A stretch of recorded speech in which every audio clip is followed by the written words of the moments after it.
وإن أوهن البيوت لبيت العنكبوت لو كانوا يعلمون.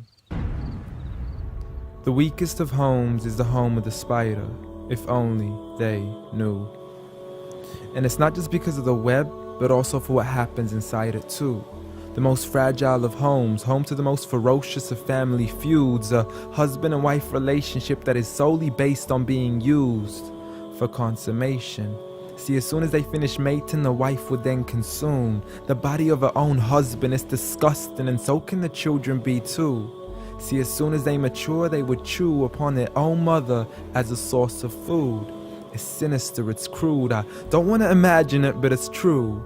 And such the examples that are used, not because God can be cruel, but for God to prove that the weakest of homes are those in which the inhabitants are abused. See, marriages are meant to bring happiness, and the home is a refuge of tranquility and comfort to all those who walk through. And if you ever do happen to fall into disputes, you must learn to understand that the marriage isn't always about you. Rather, it's learning to live together as one, although we are still living together as two.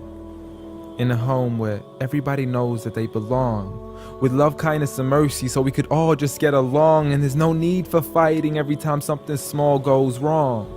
Because you can't build a home upon violence and then expect it to stand strong. I mean, what kind of man would harm his wife in the darkness of the night, leaving her to bleed as he scars her for life, having to cover up her bruises as she tries to hide them from sight? See, he's so focused on her responsibilities, but fails to realize that he also owes her rights. See, as a husband, you're meant to provide, protect, respect, guide, and guard her. You are her garment, her lifelong partner, her Prince Charming who should charm her, her knight in shining armor. But a night has turned into a nightmare as he spends his nights trying to harm her. As she begs him on her knees, please, I need you to be calmer.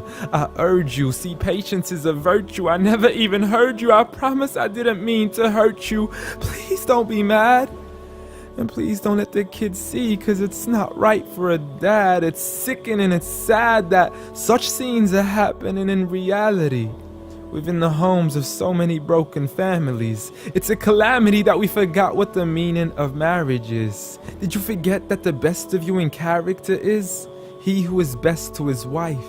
The best of advice from the one who never harmed a servant, child, or wife in his whole entire life.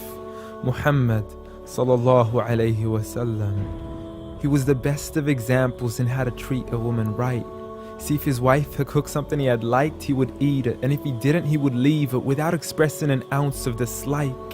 He would even refuse an invitation to food until his wife had also received an invite, and he would help around the house too, just to make her workload light. He was the pinnacle of being polite.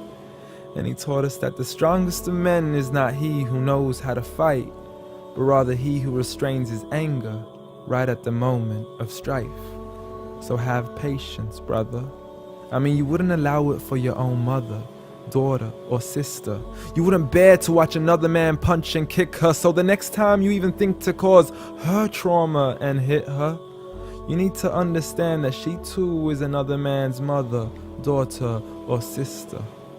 So dear sister, no human being deserves to live a life of violence alone. So if he doesn't treat you with kindness, don't live in silence trying to fight this on your own.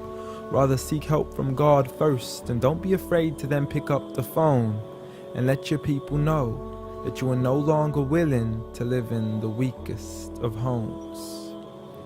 Violence against women? Islam says no.